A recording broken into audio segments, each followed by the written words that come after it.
Hello दोस्तों, स्वागत है आपका हमारे channel home science future point पर। दोस्तों आज का ये वीडियो बहुत ही खास है क्योंकि इस वीडियो में आज हम आपको पढ़ाने वाले हैं मेंसुरेशन, जिसको हिंदी में क्षेत्रमिति के नाम से भी जाना जाता है।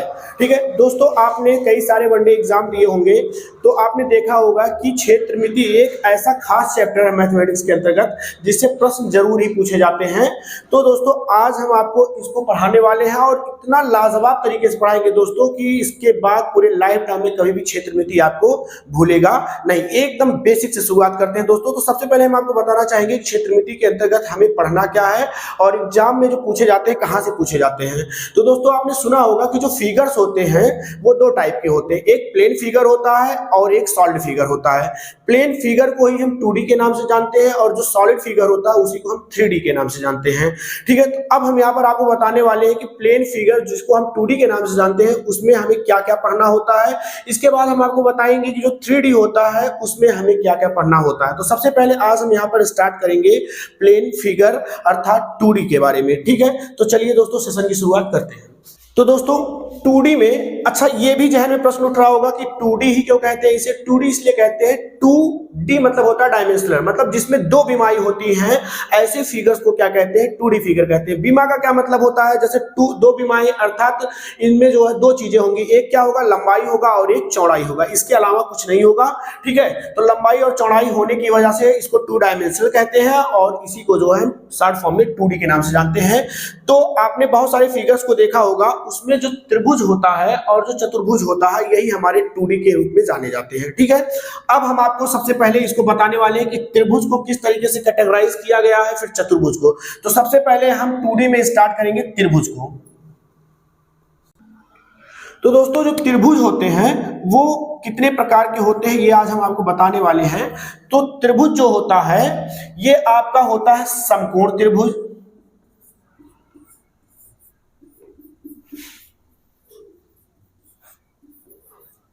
समकोण त्रिभुज। एक आपका होता है समबाहु त्रिभुज,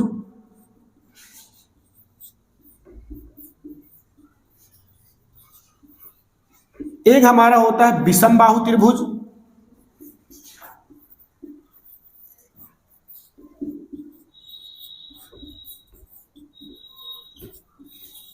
और एक होता है समद्विबाहु त्रिभुज, समद्विबाहु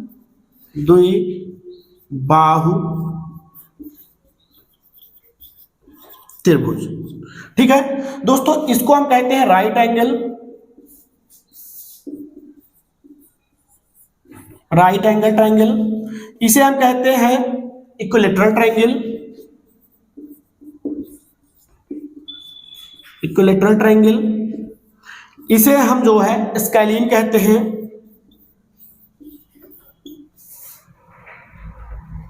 स्केलीन ट्रायंगल। और इसे हम कहते हैं आइसोसेलेस ट्रायंगल, आइसोसेलेस ट्रायंगल। ठीक है, तो दोस्तों एक चीज हम यहां पर और बताना चाहेंगे कि त्रिभुज को जब कैटेगराइज किया गया तो दो आधार पर कैटेगराइज किया गया। एक तो भुजा के आधार पर, एक कैटेगराइज किया गया भुजा के आधार पर, और एक कैटेगराइज किया गया जो है कोण के आधार पर, कोण के आधार पर। ठीक है, तो इसमें जो है भुजा के आधार पर अगर देखा जाए तो भुजा के अंतर्गत यही आपके आते हैं समबाहु त्रिभुज, विषमबाहु त्रिभुज और समद्विबाहु त्रिभुज अर्थात इक्विलैटरल ट्रायंगल, स्केलीन ट्रायंगल और आइसोसेलेस ट्रायंगल। यहीं पर अगर हम कोण के आधार पर बात करें तो कोण के आधार पर जो ट्रायंगल हमारे होते हैं वो एक होता है समकोण त्रिभुज, एक होता है अधिक कोण त्रिभुज और एक होता है न्यून कोण त्रिभुज। जैसा कि एक बार हम यहाँ पर फिर से लिख देना चाहते हैं, इसको तीन प्रकार से डिवाइड किया गया। एक हो गया हमारा समबाहु त्रिभुज, एक हमारा हो गया विषमबाहु त्रिभुज, विषम बाहु त्रिभुज, और एक हमारा हो गया समद्विबाहु त्रिभुज। इसके बाद कोण के आधार पर अगर हम बात करें तो यहां पर भी जो है एक त्रिभुज का नाम होता है समकोण त्रिभुज, समकोण त्रिभुज। एक हमारा होता है अधिक कोण त्रिभुज, अधिक कोण त्रिभुज, और एक हमारा होता है न्यून कोण त्रिभुज। ठीक है दोस्तों, तो यहां पर आज हम आपको सब बताने वाले हैं विद डिफिनेशन और एक अच्छे से एक्सप्लेनेशन देने वाले हैं दोस्तों। तो सबसे पहले हम यहां पर बात कर लेते हैं कि भुजा के आधार पर जो ट्रायंगल्स को 3 प्रकार से डिवाइड किया गया है, तो क्यों इनका नाम यही रखा गया, और जैसा नाम है वैसी इनकी भुजाएं होंगी। जैसे देखिए दोस्तों, ध्यान से सुनिए, आप आई होप जानते होंगे, ठीक है, छोटा सा बच्चा भी जानता होगा कि समबाहु त्रिभुज का क्या मतलब है। तो समबाहु त्रिभुज मतलब होता है ऐसा त्रिभुज जिसकी सभी भुजाएं बराबर हो, उसे समद्विबाहु त्रिभुज कहेंगे। विषमबाहु एक ऐसा त्रिभुज जिसकी कोई भी भुजा बराबर ना हो। जैसा कि हम जानते हैं त्रिभुज में 3 भुजाएं होती हैं, इसमें तीनों भुजाएं बराबर नहीं होंगी, विषमबाहु हो गया।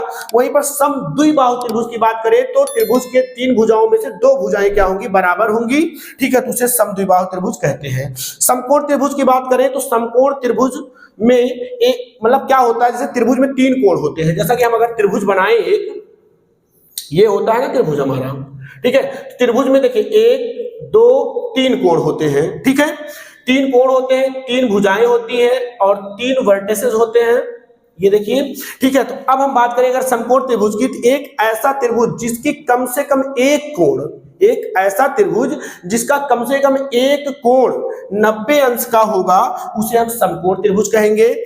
अधिक कोण त्रिभुज क्या होता है, एक ऐसा त्रिभुज जिसका कम से कम एक कोण 90 अंश से ज्यादा हो, एक कोण क्या हो, 90 अंश से ज्यादा हो, उसे हम कहेंगे अधिक कोण। और न्यून कोण का क्या मतलब होता है, एक ऐसा त्रिभुज जिसके तीनों कोण 90 अंश से कम हो। ध्यान से सुनिएगा, जिसका तीनों कोण 90 डिग्री से कम हो, उसे हम कहते हैं न्यून कोण त्रिभुज। तो इस तरीके से इनको कैटेगराइज किया गया। अब हम यहां से जो है एग्जाम पॉइंट ऑफ व्यू से जो इंपॉर्टेंट होता है उस पर सिर्फ चर्चा करेंगे। तो दोस्तों, जैसा कि हमने कहा कि एग्जाम पॉइंट ऑफ व्यू से जो इंपॉर्टेंट होगा हम बस वही बताएंगे, क्योंकि दोस्तों एक अच्छा, जैसे आप हमसे पढ़ रहे हैं, तो एक अच्छी स्टडी वही है जब आपको पता हो कि हमें क्या पढ़ना है, ठीक है। नहीं तो त्रिभुज ही पढ़ाने में जो है, त्रिभुज में बहुत सी चीजें हैं, ठीक है, तो त्रिभुज को ही पढ़ाने में काफी समय निकल जाएगा। तो प्लस हम आपको सिर्फ वही बताने वाले हैं जो एग्जाम पॉइंट ऑफ व्यू से आपके लिए महत्वपूर्ण है, जरूरी है, ठीक है। तो सबसे पहले इसमें हम स्टार्ट करेंगे समकोण त्रिभुज के बारे में। ये बहुत ही महत्वपूर्ण है और इसमें सबसे पहले हम आपको बताएंगे कि समकोण त्रिभुज, जैसा कि हमने बताया कि क्या होता है, इसमें एक कोण 90 अंश का होगा, बाकी दोनों जो है क्या है उससे नहीं मतलब है, लेकिन कम से कम एक कोण जो होना चाहिए 90 अंश का होना चाहिए, तो उसे ही हम समकोण त्रिभुज कहते हैं। अब यहां से आपने जाना होगा पाइथागोरस थ्योरम के नाम का नाम सुना होगा, पाइथागोरस प्रमेय का नाम, इस प्रमेय को आपने सुना होगा, समझा होगा, पढ़ा भी होगा। पाइथागोरस एक मैथमेटिशियन थे, उन्होंने क्या बताया था, समकोण त्रिभुज के विषय में बताया था कि समकोण त्रिभुज में जो कर्ण होता है, अर्थात कर्ण किसे कहते हैं, जो 90 डिग्री के सामने वाली भुजा होती है उसे कर्ण कहते हैं। इन्होंने कहा कि जो कर्ण होता है उसका जो स्क्वायर होता है, ठीक है, वो किसके बराबर होता है, अदर दोनों भुजाओं के वर्ग के योग के बराबर होता है। अर्थात अदर दोनों भुजाएं जो हमारी, एक हो गई हमारी बेस, ठीक है, एक हमारी हो गई बेस और एक हमारी हो गई हाइट, जिसको हम परपेंडिकुलर भी कहते हैं। तो यहां पर हम यही ले लेते हैं, पी ले लेते हैं इसे, अर्थात पी के स्क्वायर के बराबर होता है। इन्होंने क्या बताया, जो सबसे बड़ी भुजा होती है उसका वर्ग अदर दोनों भुजाओं के वर्ग के योग के बराबर होता है, ठीक है। अर्थात इसको हम हिंदी में कहते हैं कि कर्ण का वर्ग जो होता है वो किसके बराबर होता है, आधार के वर्ग के और प्लस ऊंचाई, या इसी को हम कहते हैं लंब, दोनों में से कोई एक ले सकते हैं, इसके वर्ग के बराबर होता है, ठीक है। सबसे महत्वपूर्ण ये हो गया। इसमें आपने देखा होगा कभी कभी कुछ इस तरीके से लिखा रहता है कि कर्ण बराबर क्या हो जाता है। अगर हमें सिर्फ कर्ण बराबर निकालना हो, कर्ण का वर्ग है, तो जब ये वर्ग उस साइड में हम भेजेंगे तो ये क्या हो जाएगा, इसका वर्गमूल के रूप में बन जाएगा। अर्थात यहां पर हो जाएगा आधार का वर्ग प्लस ऊंचाई या लंब ही ले लेते हैं, लंब का वर्ग। इस तरीके से जो है कर्ण बराबर हम निकाल सकते हैं, या इसमें से हमें कोई एक चीज निकालने के लिए कहे तो हम आराम से निकाल सकते हैं। अब मान लीजिए कि हमसे प्रश्न दे दिया गया कि किसी त्रिभुज की जो ऊंचाई है वो जो है P है और किसी त्रिभुज का जो कर्ण है वो H है, तो बताइए उस त्रिभुज का आधार क्या होगा। तो अगर हमें आधार निकालना होगा तो ये मेन फॉर्मूला है। इस फॉर्मूले के दो डेरिवेटिव्स और हैं। जैसे अगर मान लीजिए हमें आधार निकालना होता तो आधार बराबर क्या हो जाता, आधार बराबर हो जाता कर्ण का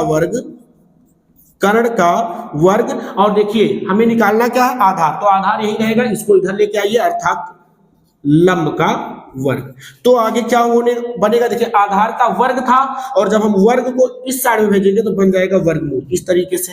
यहीं पर अगर हमें लंब निकालना होता तो लंब का वर्ग होता, उधर भेजेंगे वर्गमूल बन जाएगा। तो क्या होगा यहाँ पर कर्ण की घात 2 माइनस, इस बार देखिए लंब निकालना है तो फिर क्या यहाँ पर होगा, आधार की घात 2 अर्थात आधार का वर्ग। इस तरीके से अर्थात मेन फार्मूले के रूप में आप इसे याद करेंगे।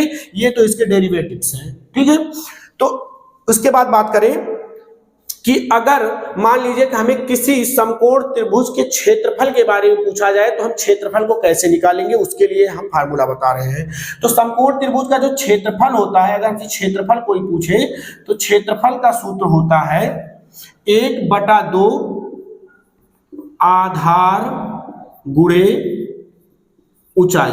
बहुत ही लाजवाब और बहुत ही यूजफुल फार्मूला है ये, ठीक है। इसके बाद दोस्तों कभी कभी हमसे पूछ लिया जाता है परिमाप। तो परिमाप क्या होता है, सिंपल सा हम आपको एक परिभाषा बता रहे हैं कि मतलब कि त्रिभुज के लिए हम बता रहे हैं एक सिंपल सी परिभाषा कि अगर हमसे पूछ लिया कि त्रिभुज का परिमाप क्या होता है, तो त्रिभुज का परिमाप मतलब ये तीनों भुजाओं का योग ही क्या कहलाता है, त्रिभुज का परिमाप कहलाता है, ठीक है। या कोई सा भी शेप हो, आप क्या करिए उस शेप की जो बाउंड्री है, बाउंड्री को आप क्या कर लीजिए, ऐड कर लीजिए, मतलब बाउंड्री की लंबाई चौड़ाई जो भी है आप उसको ऐड कर लीजिए, आपको क्या मिलके आ जाएगा, परिमाप मिल जाएगा। एकदम सिंपल सी परिभाषा हमने आपको समझाने के लिए देहाती भाषा में दिया एकदम, ठीक है। तो ये देखिए त्रिभुज है और अगर हमें इसका परिमाप निकालना है अर्थात क्या करेंगे, इसके तीनों भुजाओं का हम लंबाई, जो भी तीनों भुजाओं की लंबाई होगी उसको हम क्या कर लेंगे, प्लस कर लेंगे, हमें परिमाप निकल आएगा। अर्थात अगर हमें निकालना है परिमाप तो हम क्या करेंगे, ऊंचाई जो होगी उसको ऐड कर लेंगे, मतलब जितने सेंटीमीटर या मीटर में ऊंचाई दी गई होगी उसको ऐड करेंगे। आधार की जो लंबाई होगी या उसको हम ऐड करेंगे, प्लस इसमें क्या करेंगे, कर्ण की जो लंबाई होगी हम उसको ऐड करेंगे। अर्थात ऊंचाई के लिए हमने कहा कि वो होता है P, आधार को कहेंगे हम B और कर्ण के लिए हम कहेंगे स्मॉल एच या कैपिटल एच यूज कर लीजिए, बिकॉज हमने सब स्मॉल यूज किया है तो यहाँ पर स्मॉल एच ले लीजिए। अर्थात परिमाप को हम निकल के आ जाएगा, परिमाप बराबर हो जाएगा, देखिए तीनों भुजाओं की लंबाई या चौड़ाई जो भी दी गई होगी, लंबाई दी गई उसको क्या करेंगे आप प्लस कर लेंगे। जैसे मान लीजिए कि ये त्रिभुज था और इस त्रिभुज की बात की हमने, ये 5 है, इसका हाइपोटेन्यूज मतलब कर्ण 5 है, इसकी ऊंचाई जो है 3 है और इसका आधार क्या है 4 है। तो अगर हमें इसका क्षेत्रफल निकालना होता तो क्या करते, 1/2, ये देखिए क्या है, आधार 4 हो गया और इसकी ऊंचाई क्या हो गई, 3 हो गई, तो 2 1 2 2 दूनी 4, तो 3 दूनी 6। अब अगर ये सेंटीमीटर में है, ठीक है, तो यहाँ पर क्या हो जाएगा, क्योंकि क्षेत्रफल है 2 डायमेंशनल होता है इसीलिए यहाँ पर हो जाएगा वर्ग सेंटीमीटर। इसके बाद अगर हम यहीं पर बात करें कि इसका परिमाप क्या होगा, तो परिमाप बराबर हो जाएगा, हमने क्या बताया कि तीनों भुजाओं का की लंबाई जो दी गई उसको आप क्या कर लीजिए, जोड़ लीजिए। तो यहाँ पर हो जाएगा 3 + 4 + 5, तो देखिए 4 3 7 5 12। अब चूंकि जो परिमाप होता है वो 1 डायमेंशनल होता है इसलिए यहाँ पर आप वर्ग सेंटीमीटर नहीं केवल, क्योंकि आप क्या कर रहे हैं लंबाई को जोड़ रहे हैं ना, तो 4 सेंटीमीटर 3 सेंटीमीटर 5 सेंटीमीटर, टोटल कितना हो जाएगा, 4 3 7 5 12 सेंटीमीटर हो जाएगा यहाँ पर। अब वर्ग सेंटीमीटर हम नहीं लिखेंगे, वर्ग सेंटीमीटर सिर्फ कहां पर लिखते हैं, जब हम किसी भी चीज का क्षेत्रफल निकालते हैं, परिमाप में नहीं। परिमाप मतलब क्या, परिमाप की जो मात्रक होगी वही होगी जो कि उसका मतलब कोई भी फिगर होगा उसका मात्रक दिया गया होगा, बस क्या करना है जोड़ लेना है, और जो मात्रक के रूप में अगर मीटर में होगा तो उतना मीटर हो जाएगा, अगर सेंटीमीटर में होगा तो उतना सेंटीमीटर हो जाएगा, ठीक है। ये था जो है समकोण त्रिभुज के बारे में। अब हम अगले त्रिभुज के बारे में बात करेंगे। तो दोस्तों अब हम बात करने वाले हैं समबाहु त्रिभुज की। जैसा कि हमने बताया समबाहु त्रिभुज का क्या मतलब होता है, अगर इसको आप इसका संधि विच्छेद करिए, समबाहु मतलब सम मतलब होता है समान, बाहु मतलब होती है भुजा। एक ऐसा त्रिभुज जबकि जिसकी सभी भुजाएं क्या हो, समान हो, उसे ही हम क्या कहते हैं, समबाहु त्रिभुज कहते हैं। तो हम ऐसा मान लेते हैं कि ये जो त्रिभुज दी गई इसकी सभी भुजाएं कितनी है, a सेंटीमीटर की है, ठीक है, 1 सेंटीमीटर की है। ये देखिए इस त्रिभुज के क्या है, मान लेते हैं इस त्रिभुज की एक ऊंचाई है, और जब हम समबाहु त्रिभुज में परपेंडिकुलर मतलब लंब को डालते हैं, ऊंचाई खींचते हैं, तो ये यहाँ पर क्या बनता है, 90 डिग्री का एंगल बनता है, अर्थात ये इस पर परपेंडिकुलर होता है, लंबवत होता है। ठीक है, और कोई रेखा किसी रेखा पर तभी लंबवत होती है जब वो उस रेखा पर 90 डिग्री का कोण बनाए। ठीक है, तो ये होता है। अब हम यहाँ पर बात करेंगे बहुत ही महत्वपूर्ण टॉपिक, सबसे पहले बात करेंगे कि इसका परिमाप क्या होता है। अगर मान लीजिए हमें आ गया समबाहु त्रिभुज की भुजा दे दी गई और आपसे पूछ लिया जाए कि परिमाप क्या होगा, तो देखिए दोस्तों, आज हम आपको कुछ भी रटाने वाले नहीं है, ना तो हम कोई फार्मूला आपको रटाने वाले हैं और ना ही इसकी किसी भी चीजों को हम मतलब ऐसे बोल देने वाले कि बस इसको रट लो। आज मैं सारा चीज आपके सामने दिखाऊंगा।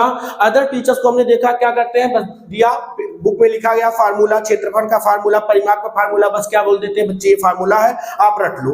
ठीक है, रटना नहीं है दोस्तों, सब कुछ सीखना है। देखिए परिमाप कैसे निकालेंगे, जैसा कि हमने बताया क्या होता है, परिमाप तीनों भुजाओं का योग होता है। तो तीनों भुजाएं, सब भुजाएं क्या क्या है, क्या है, a सेंटीमीटर की है, अर्थात क्या हो जाएगा 3a, और a क्या है, a जो है इस समबाहु त्रिभुज की क्या है, भुजा है। अर्थात इसका सूत्र टीचर्स लोग क्या बताते हैं अपने बच्चों को कि बेटा याद कर लो कि परिमाप बराबर क्या होता है, 3 गुणे भुजा। और देखो हमने दिखाया आपको कैसे आया, इतना सिंपल सा है, मतलब वो इतनी कामचोरी करते हैं कि आपको बताना ही नहीं चाहते हैं।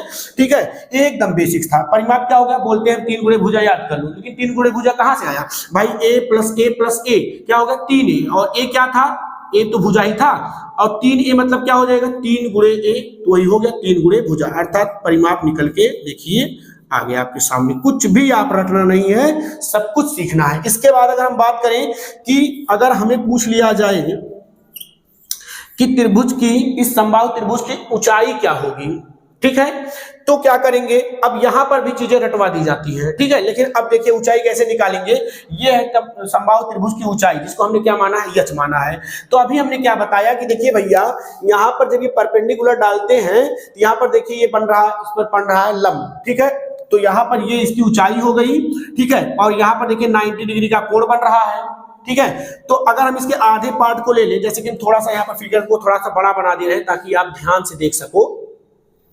ये देखिए, ये A B C, इस पर हमने डाला परपेंडिकुलर, ये देखिए परपेंडिकुलर 90 डिग्री मान लेते हैं। यहाँ पर जहां पर ये कट कर रहा है, ये क्या है, D बिंदु है। ठीक है, अब देखिए यहाँ पर 90 डिग्री है, तो हमने क्या बताया था, इधर भी 90 होगा, तो 90 के सामने वाला क्या कहलाता है, हाइपोटेन्यूज। ये आपको ऊंचाई देखिए दिया गया है, और ये जो है आपका, हमने क्या कहा था, तीनों भुजाएं इसकी a सेंटीमीटर की है। ठीक है, ये भी कितने सेंटीमीटर की है, सब a सेंटीमीटर की है, सब भुजा a सेंटीमीटर की है, क्योंकि समबाहु है, सभी भुजाएं बराबर होंगी। अब जब परपेंडिकुलर बेटा इस पे हम डालते हैं, तो परपेंडिकुलर करता क्या है, इस आधार को दो भाग में, बराबर दो भाग में डिवाइड कर देता है। अर्थात जितनी लंबाई BD की होगी उतनी ही लंबाई किसकी होगी, BC की होगी। अब आप ध्यान दो यहाँ पर कि हमने क्या कहा कि ये पूरा कितने सेंटीमीटर का है, पूरा a सेंटीमीटर का है, तो a का अगर हम आधा करेंगे, a का हम आधा करेंगे तो क्या हो जाएगा, देखिए पूरा क्या था, a था, अगर इसका आधा करेंगे तो क्या हो जाएगा, a/2। अर्थात ये भुजा हो जाएगी a/2 और ये इतना हो जाएगा a/2। पूरी भुजा a सेंटीमीटर की थी, अब हमें यही ऊंचाई ज्ञात करनी है। ठीक है, तो इतने से पोर्शन में जो हम कलर कर रहे हैं, इसमें हम लगा देंगे पाइथागोरस थ्योरम। क्यों लगा देंगे पाइथागोरस थ्योरम, क्योंकि अब ये जो आप देख रहे हैं त्रिभुज, कौन सा त्रिभुज, ADB, कौन सा त्रिभुज, देखिए नाम लिख दे रहे हैं ADB, ये कैसा त्रिभुज बन गया, एक समकोण त्रिभुज बन गया भैया, क्योंकि देखिए यहाँ पर समकोण बन रहा है ना। और यही हमने बताया कि यदि इस त्रिभुज की एक भुजा 90 डिग्री की हो जाए तो वो कहलाता है समकोण त्रिभुज। तो समकोण त्रिभुज में अब हम हेल्प लेंगे पाइथागोरस थ्योरम का। पाइथागोरस थ्योरम में क्या बताया हमने कि जो हाइपोटेन्यूज का वर्ग होता है वो किसके बराबर होता है, परपेंडिकुलर के वर्ग के प्लस बेस के वर्ग के बराबर होता है। अब यहाँ पर परपेंडिकुलर या हाइट, चाहे इसको आप लंब कहिए चाहे आप इसको ऊंचाई कहिए, तो अब हमें यही लंब ज्ञात करना है, ये परपेंडिकुलर ज्ञात करना है। परपेंडिकुलर मतलब हिंदी में होता है लंब। ठीक है, यहाँ पर हम लिख दे रहे हैं परपेंडिकुलर, परपेंडिकुलर कुलर का मतलब हिंदी में होता है लंब, और यही परपेंडिकुलर हमें ज्ञात करना है, यही ऊंचाई हमें ज्ञात करनी है। तो परपेंडिकुलर बराबर हो जाएगा हाइपोटेन्यूज, बी को इधर लाइए, माइनस का बी स्क्वायर। परपेंडिकुलर है कितना, यच है, तो यच बराबर क्या हो जाएगा, अब देखिए यहाँ पर स्क्वायर होगा, तो जब हम स्क्वायर को बेटा उधर भेजेंगे तो ये वर्गमूल के रूप में जाएगा, h square minus b square आ जाएगा। अब यहां ध्यान से देखिए, यच स्क्वायर, यच मतलब कि हाइपोटेन्यूज, तो 90 के सामने हाइपोटेन्यूज का मान कितना है, ए है, रख दो, ए का square minus B base, base देखिए क्या है, a/2, पूरा ए था, ये जो परपेंडिकुलर AD इसको 2 इक्वल पार्ट्स में डिवाइड कर रहा है, तो पूरा जब a था तो ये क्या हो जाएगा, a/2, तो यहां पर हो जाएगा a/2 का होल स्क्वायर। ठीक है, नीचे जगह कम है तो हम यहां पर बता दे रहे हैं दोस्तों। देखिए अब यच बराबर क्या हो जाएगा, यच बराबर हो जाएगा under root a square minus a square by 2 का स्क्वायर होगा तो हो जाएगा 4। यहां पर हम ले लेंगे एलसीएम, तो 4 में देखिए यहाँ पर बहुत आसान तरीका है, यहाँ पर हम आपको बता दे रहे हैं कि आप क्या करेंगे, इसका इसमें गुणा करेंगे, तो गुणा करेंगे तो क्या आ जाएगा 4a स्क्वायर, फिर क्या करेंगे माइनस कर देंगे a स्क्वायर, नीचे आ जाएगा 4। तो यही स्टेप हम फॉलो करेंगे, तो यहाँ पर हो जाएगा 4a square minus a square by 4। 4a square में से a स्क्वायर निकलेगा तो बचेगा under root 3a square by 4।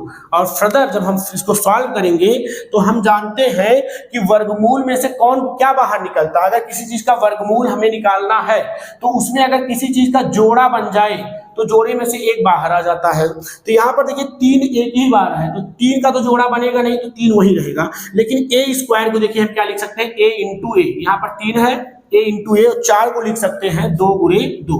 इसका भी देखिए जोड़ा बन रहा है, a का भी जोड़ा बन रहा है, a/2 बाहर आ जाएगा और अंडर रूट 3 रह जाएगा अंदर। तो इसको फाइनली हम जब लिखेंगे तो कहेंगे अंडर रूट 3a/2, अर्थात ये देखिए ऊंचाई निकल के आ गई। क्या निकल के आ गई, समबाहु त्रिभुज के ऊंचाई का सूत्र निकल के आ गया। टीचर्स क्या करते हैं, बोलते हैं बेटा एक काम करो, समबाहु त्रिभुज के ऊंचाई का सूत्र आप याद कर लो, ठीक है, यही होता है। लेकिन आज हमने आपको बताया कि कैसे ही होता है। ठीक है, अब देखिए दोस्तों, तो फाइनली निकल के क्या आया, समबाहु त्रिभुज के ऊंचाई का सूत्र, ऊंचाई बराबर हो जाएगा अंडर रूट 3/2 गुणे जितनी भुजा दी गई होगी उससे से गुणा कर दीजिए, ऊंचाई निकल के आ गया।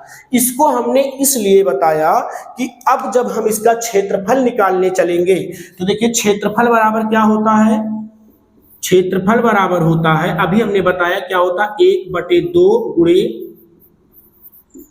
आधार गुणे ऊंचाई। तो यहां पर देखिए 1/2, अभी जो हमने फिगर बनाया था उस फिगर में देखिए आधार 2 पार्ट में डिवाइड हो गया था, मैंने फिगर मिटा दिया है, आप चाहे तो वीडियो को बैक करके फिगर को देख सकते हैं। एक बार हम यहाँ पर फिगर बना दे रहे हैं। यहाँ पर देखिए जब हमने परपेंडिकुलर डाला था तो हमने कहा था ये पूरा कितने सेंटीमीटर का होता है, a, तो ये हो जाएगा a/2, ठीक है, ये पूरा a था, ये h हमारा है। तो अब देखिए यहाँ पर 1/2, आधार कितना हो गया था, आधार था a/2, और देखिए ऊंचाई हमने निकाला क्या आया है, अंडर रूट 3/2 गुणे भुजा, भुजा कितनी थी, a हमने माना था, देखिए यहाँ पर हमने माना है a। अब देखिए यहाँ से क्या हो जाएगा, a और a मिलकर क्या हो जाएगा, a स्क्वायर, अंडर रूट 3 में 1 से गुणा करेंगे तो आ जाएगा अंडर रूट 3, 2 गुणे 2 करेंगे 4, और यहाँ पर a और a मतलब आ जाएगा a स्क्वायर। तो ये देखिए क्षेत्रफल निकल के आ गया, जिसको हम फाइनली क्या कहते हैं, अंडर रूट 3/4, अंडर रूट 3/4 और भुजा का वर्ग। यही क्षेत्रफल के फार्मूले के लिए आपको रटाया जाता है कि भैया आप याद कर लो कि त्रिभुज का जो क्षेत्रफल होता है वो क्या होता है, अंडर रूट 3/4 भुजा का वर्ग। और आज हमने पूरा मैकेनिज्म आपको दिखाया कि किस तरीके से परिमाप निकालते हैं, किस तरीके से हम समबाहु त्रिभुज की ऊंचाई को निकालते हैं, और किस तरीके से हम समबाहु त्रिभुज के क्षेत्रफल को निकालते हैं। तो बेटा एक बार आप इसको सीख लोगे ना तो पूरी लाइफ में कभी फार्मूला भूलेगा नहीं, क्योंकि रटी हुई चीजें तो भैया ज्यादा से ज्यादा 1 दिन 2 दिन आपके दिमाग में रहेगा, लेकिन यदि आपने किसी चीज का मैकेनिज्म सीख लिया अच्छे से तो लाइफ टाइम कभी आपको नहीं भूलेगा। चलिए आगे चलते हैं। तो आ गए हैं दोस्तों हम विषम बाहु त्रिभुज पर। हमने क्या बताया, विषम बाहु त्रिभुज किसे कहते हैं, एक ऐसा त्रिभुज जिसकी कोई भी भुजा बराबर ना हो उसे हम कहते हैं विषम बाहु त्रिभुज। ये देखिए दोस्तों, मान लेते हैं कि एक ऐसा त्रिभुज है जिसकी कोई भी भुजा बराबर नहीं है, नाम रख देते हैं इस त्रिभुज की ए बी सी। मान लेते हैं ए बी और यहाँ पर कैपिटल लेटर का सी। मान लेते हैं इसकी एक भुजा ए सेंटीमीटर की है, दूसरी बी सेंटीमीटर की है और तीसरी सी सेंटीमीटर की है।